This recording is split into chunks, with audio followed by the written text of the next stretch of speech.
Hello friends, welcome to all of you. तो जैसा कि पिछले क्लासेस में हमने इनडायरेक्ट नरेशन में चेंज करते हुए क्या सीखा था कि जब कोई भी इंट्रोगेटिव सेंटेंस रिपोर्टेड स्पीच में आ जाए तो उसको किस प्रकार से इनडायरेक्ट नरेशन चेंज करना है, हमने उसके नियमों को सीखा था। अब वो इंट्रोगेटिव सेंटेंस चाहे फर्स्ट टाइप हो, फर्स्ट टाइप का तात्पर्य क्या था, ऐसे इंट्रोगेटिव सेंटेंस जिनका प्रारंभ हेल्पिंग वर्ब से हुआ हो, या फिर इंट्रोगेटिव सेंटेंस सेकेंड टाइप का हो जाए, अर्थात ऐसे इंट्रोगेटिव सेंटेंस जिनका प्रारंभ क्वेश्चन वर्ड से हो जाओ। तो हमने इस तरह के वाक्यों को इनडायरेक्ट नरेशन बदलना सीख लिया था, और साथ ही साथ हमने यस या नो जहाँ पर प्रश्न का उत्तर हाँ या ना में दिया गया हो उनको भी इनडायरेक्ट नरेशन बदलना सीखा था। तो आज के वीडियो लेक्चर में, वीडियो क्लास में हम लोग यहाँ पर कुछ एग्जाम्पल लिखे गए हैं, क्वेश्चन लिखे गए हैं, इनको इनडायरेक्ट नरेशन में बदलना सीखेंगे कि कैसे इनको इनडायरेक्ट नरेशन में बदला जाएगा। इससे रिलेटेड एक्सरसाइज को हम लोग करेंगे। तो लेट्स बिगिन। पहला सेंटेंस क्या कहा जा रहा है, she said to Rakesh have you not seen the Taj yet. तो हम लोग देखेंगे कि यहाँ पर जो है लास्ट में क्वेश्चन मार्क का प्रयोग हुआ है। तो ये क्वेश्चन मार्क ये डिनोट कर रहा है कि the given sentence is belong to interrogative sentence. तो जब ये इंट्रोगेटिव सेंटेंस में बिलोंग कर रहा है, दैट इज वाई ये जो सेड टू है, ये जो रिपोर्टिंग वर्ब है, ये किस में चेंज हो जाएगा, ये चेंज हो जाएगा आस्क्ड में। ये हो जाएगा सी आस्क्ड राकेश। तो यहाँ तक तो क्लियर है, ये हो गया। आस्क्ड में चेंज किए, क्यों चेंज किए, क्योंकि इंट्रोगेटिव है। ठीक है, अब बात करते हैं कंजक्शन की, क्योंकि यहाँ से कॉमा और डबल इन्वर्टेड कॉमा तो हटेगा ही। अब हमको यूज करना है कंजक्शन। अब कंजक्शन क्या यूज करें, हमको दिख रहा है इंट्रोगेटिव तो है, लेकिन स्टार्ट किससे हुआ है, हैव से। इट मीन्स क्या, एक हेल्पिंग वर्ब से स्टार्ट हुआ है। और मैंने बताया हुआ है कि जब भी इंट्रोगेटिव सेंटेंस हेल्पिंग वर्ब से स्टार्ट होता है, इन दैट केस हम लोग यूज करते हैं कंजक्शन इफ या वेदर का। तो यहाँ पर हम लोग क्या यूज कर सकते हैं, इफ। अब जब हमने कंजक्शन यूज कर लिया है, उसके बाद हमको क्या करना होता है, उसके बाद हमें इस दिए गए सेंटेंस को असर्टिव में चेंज करना होता है। अब असर्टिव में दो पार्ट होते हैं, अफर्मेटिव या नेगेटिव। तो अफर्मेटिव कब होगा, जब इस सेंटेंस में नेगेटिव वर्ड ना आया हो, और नेगेटिव कब होगा, जब कोई नेगेटिव वर्ड दिया हो। तो हमको दिख रहा है यहाँ पर नॉट एक नेगेटिव वर्ड है, तो इसका मतलब इसका जो चेंज होगा वह असर्टिव के नेगेटिव पार्ट में होगा। तो उसमें सबसे पहले क्या लिखते हैं, सब्जेक्ट। तो सब्जेक्ट हमको यहाँ पर क्या मिल रहा है, यू मिल रहा है। यू क्या यहाँ पर है, सेकेंड पर्सन नॉमिनेटिव के, सब्जेक्ट तो नॉमिनेटिव के ही होगा। तो सेकेंड पर्सन को हमेशा किसके अनुसार चेंज करते हैं, रिपोर्टिंग वर्ब के ऑब्जेक्ट के अनुसार। मैंने फन फार्मूला बताया हुआ था। फन फार्मूला क्या था कि हम लोग क्या करते थे, मैंने फर्म फार्मूला था यहाँ पर। फन फार्मूला क्या था, फर्स्ट सेकेंड थर्ड, अर्थात फर्स्ट पर्सन को स्पीकर के अनुसार, सेकेंड पर्सन को ऑब्जेक्ट के अनुसार, थर्ड पर्सन में नो चेंज। तो यहाँ सेकेंड पर्सन मिल गया है तो ऑब्जेक्ट के अनुसार चेंज करेंगे। तो हमको दिख रहा है राकेश एक नाउन है, और हर नाउन थर्ड पर्सन में काउंट किया जाता है। इसका मतलब अब थर्ड पर्सन में जो चार प्रोनाउंस होते हैं, ही सी इट दे, उनमें से किसी एक प्रोनाउन को हमको सिलेक्शन करना है। और हमको पता है कि राकेश एक मैस्कुलिन जेंडर का नाउन है और ये सिंगुलर होता है। तो हम लोग उन चारों से किसका यूज करेंगे, ही का यूज करेंगे, क्योंकि ही सिंगुलर होता है और मैस्कुलिन जेंडर में होता है। तो यहाँ पर क्या हो जाएगा, ही। अब हैव भी चेंज होगा, क्योंकि रिपोर्टिंग वर्ब किस टेंस में है, पास्ट टेंस में है, और हैव का चेंज क्या होता है, हैड होता है। हैड के बाद क्या लिखेंगे, नॉट। उसके बाद सीन द ताज येट। तो इस तरह से पहला सेंटेंस हमारे इनडायरेक्ट नरेशन में चेंज हो गया। अब बढ़ते हैं अगले सेंटेंस की तरफ। तो अगला सेंटेंस क्या कह रहा है, I said to her, I said to her does your mother read the Ramayana daily. तो इस बार देखेंगे यहाँ पर भी क्या यूज किया गया है, क्वेश्चन वर्ड का यूज किया गया है। तो सॉरी, क्वेश्चन मार्क का यूज किया गया है। तो पूरा रिपोर्टेड स्पीच में आया हुआ सेंटेंस क्या हो गया है, इंट्रोगेटिव हो गया है। जब इंट्रोगेटिव हो गया है तो दैट इज वाई जो रिपोर्टिंग वर्ब है, इसका चेंज किस में किया जाएगा, इसका चेंज किया जाएगा आस्क्ड में। तो ये क्या हो जाएगा, आई आस्क्ड हर। यहाँ तक ही हो गया। उसके बाद हम लोग देखेंगे इस इंट्रोगेटिव सेंटेंस का प्रारंभ डज से हुआ है, जो कि एक हेल्पिंग वर्ब है। जब हेल्पिंग वर्ब से प्रारंभ होता है तो कंजक्शन क्या आता है, इफ़ या विद, तो यहाँ पर हमने इफ़ ले लिया। तो अब हम इफ सेंटेंस को अफर्मेटिव में चेंज करेंगे। अफर्मेटिव में चेंज करेंगे तो सबसे पहले क्या आएगा, सब्जेक्ट, और इसमें नेगेटिव वर्ड नहीं है, इसका मतलब ये अफर्मेटिव के अफर्मेटिव पार्ट में जाएगा। तो अफर्मेटिव पार्ट में सबसे पहले क्या लिखते हैं, सब्जेक्ट, और सब्जेक्ट यहाँ पर क्या है, योर मदर, जिसमें योर प्रोनाउन है, सेकेंड पर्सन का है और पॉसेसिव केस है। तो सेकेंड पर्सन है तो किसके अनुसार चेंज होगा, ऑब्जेक्ट के अनुसार। ऑब्जेक्ट हर है और हर पॉसेसिव केस भी होता है, ऑब्जेक्टिव केस भी होता है। जब इसके साथ नाउन लग जाएगा तो ये पॉसेसिव हो जाएगा। तो हमारे पास नाउन गिवन है मदर, तो यहाँ पर लिख लेंगे हर मदर, ये हो गया। यूजुअली डच का चेंज जो होता है वो डिड में किया जाता है, बट ये अफर्मेटिव सेंटेंस में चेंज हो रहा है। और पास्ट इंडिफिनिट टेंस के अफर्मेटिव सेंटेंस में हेल्पिंग वर्ब का प्रयोग तो करते नहीं है, वहां पर वर्ब की सेकंड फॉर्म का प्रयोग करते हैं। और हमको पता है ये जो रीड शब्द है, रीड वर्ब है, इसकी तीनों फॉर्म सेम होती है। तो यहाँ पर क्या लिख लेंगे, रेड।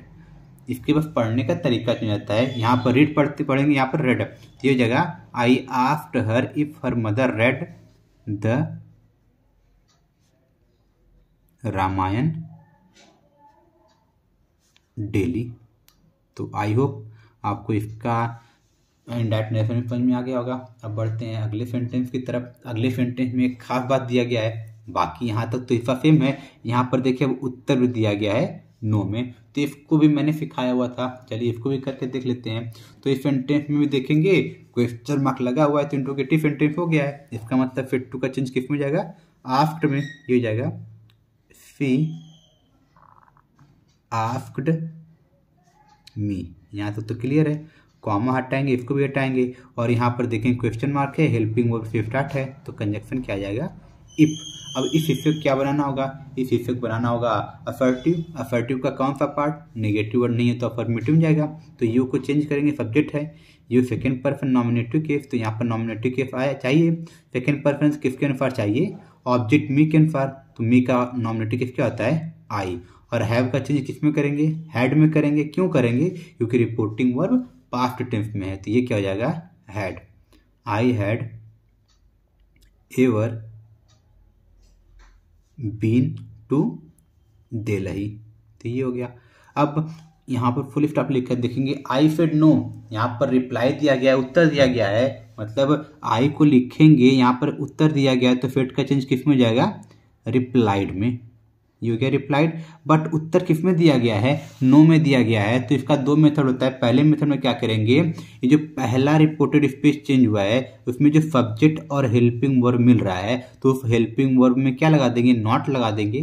क्यों नॉट लगाएंगे, क्योंकि उत्तर किस में दिया गया है, नो में। तो ये क्या हो जाएगा, आई हैडंट, तो ये हो जाएगा आई हैडंट। और हमें पास जब नॉट लगाते हैं तो वो शॉर्ट फॉर्म होता है हेल्पिंग वर्ब के साथ। और इसका सेकंड मेथड क्या होता था, ये पूरा हिस्सा सेम होना है, मतलब इस पूरे हिस्से को उतारना है। शी आस्क्ड मी इफ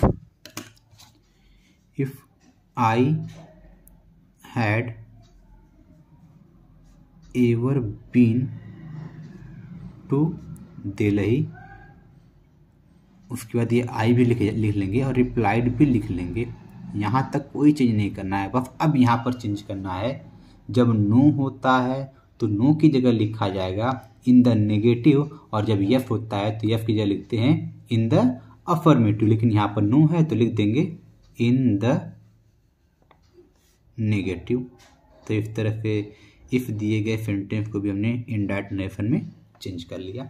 अब बढ़ते हैं अगले सेंटेंस की तरफ। अगले सेंटेंस में देखेंगे तो यहाँ पर कंफ्यूज करने के लिए स्टूडेंट्स को रिपोर्टेड स्पीच को पहले ही दे दिया है, और यहाँ पर ऑलरेडी रिपोर्टिंग वर्ब को चेंज किया हुआ है आस्क्ड में।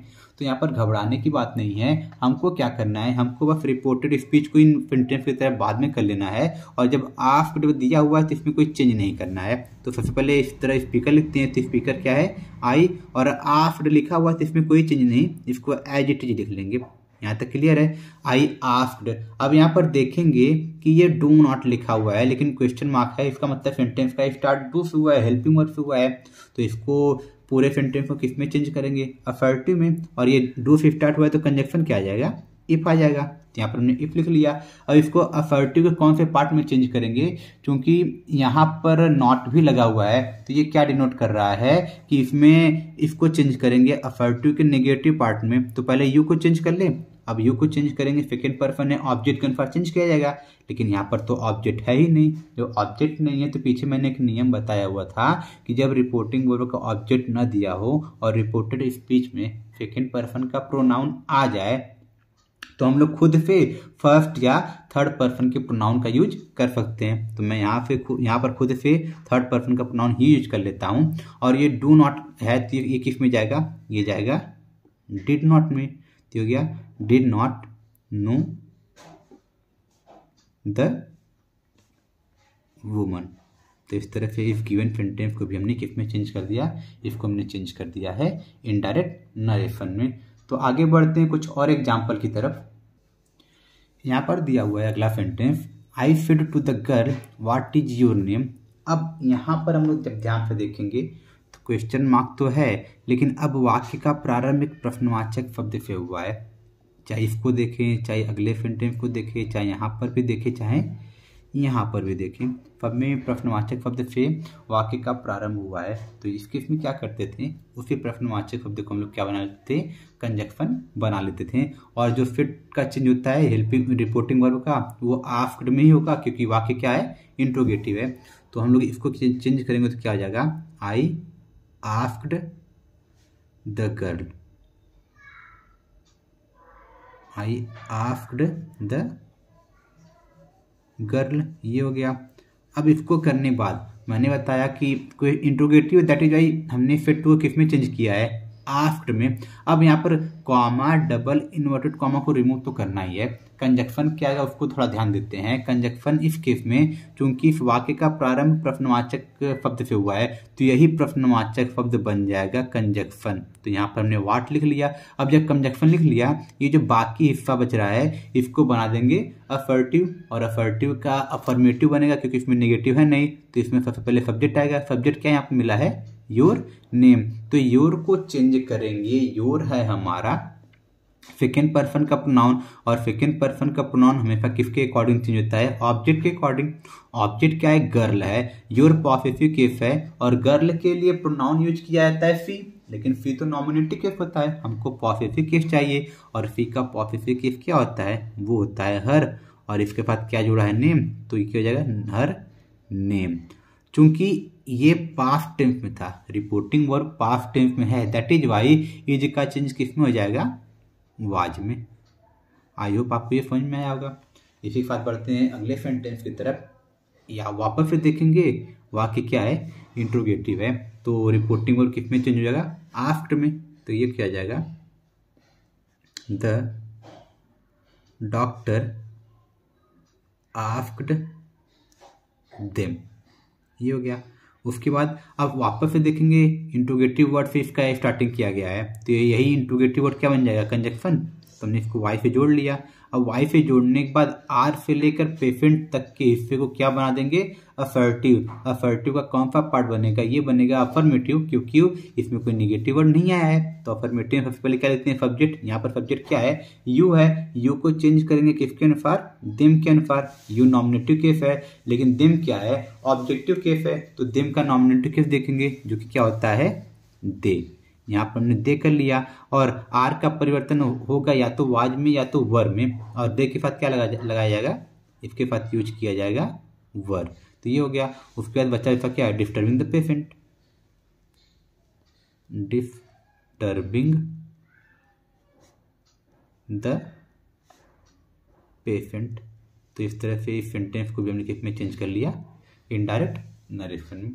अब बढ़ते हैं अगले सेंटेंस की तरफ। तो यहाँ पर हमको फिर से दिख रहा है क्वेश्चन मार्क, तो ये किस में चेंज हो जाएगा, आस्क्ड में। ये क्या हो जाएगा,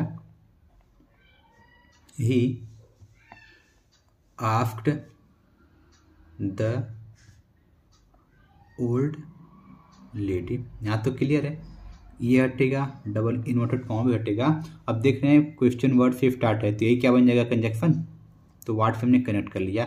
अब वर्ड से कनेक्ट करने के बाद बाकी बचे इसको क्या बनाना होगा, अफर्मेटिव, तो अफर्मेटिव का कौन सा हिस्सा बनेगा, इसमें कोई नेगेटिव वर्ड नहीं है तो ये बनेगा अफर्मेटिव। तो अफर्मेटिव सबसे पहले लिखते हैं सब्जेक्ट, और यहाँ पर सब्जेक्ट क्या है, देयर, तो देयर लिख लेंगे।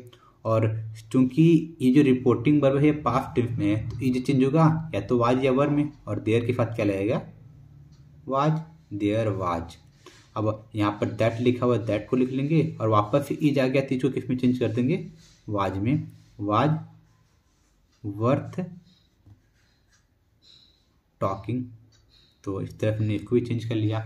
अब बढ़ते हैं आज के आखिरी सेंटेंस की तरफ। आखिरी सेंटेंस हमारा क्या है, Y didn't you get up earlier asked the mother angrily. तो वापस से देखेंगे, हमको कंफ्यूज करने के लिए रिपोर्टेड स्पीच को पहले ला दिया है तो इसको अरेंज करके इसको बाद में लाएंगे, और यहाँ पर रिपोर्टिंग पार्ट को भी अरेंज करेंगे। तो कहने काम कौन कर रहा है, मदर, तो ये हमारा स्पीकर, ये हमारे स्पीकर हैं, तो सबसे पहले क्या लिखेंगे, द मदर। और ऑलरेडी रिपोर्टिंग वर्ब आस्क्ड में लिखा गया तो इसमें कोई चेंज नहीं करेंगे, इसको लिख लेंगे आस्क्ड एंग्रीली, एंग्रीली। अब यहाँ पर देखेंगे वाई से स्टार्ट है तो इसी वाई से दोनों पार्ट को क्या कर लेंगे, कनेक्ट कर लेंगे। अब आगे बढ़ते हैं, इस पूरे इसको क्या बनाना होगा हमको, इस पूरे हिस्से को बनाना होगा हमको असर्टिव। असर्टिव का कौन सा पार्ट बनेगा, नॉट आया हुआ है तो नेगेटिव पार्ट बनेगा।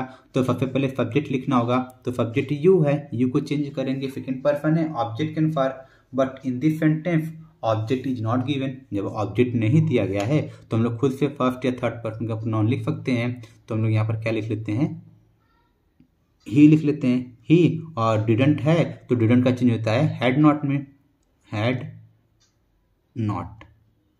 और गेट को चेंज करना है, हैड के साथ वर्ब की थर्ड फॉर्म लिखी जाती है, और गेट का थर्ड फॉर्म क्या होता है, गॉटन, गॉटन अप अर्लियर।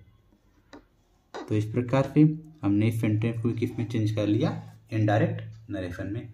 तो आई होप आपको यह चेंज, ये एक्सरसाइज समझ में आया होगा। तो इसी के साथ मैं आज के वीडियो लेक्चर को समाप्त कर रहा हूँ। Thank you.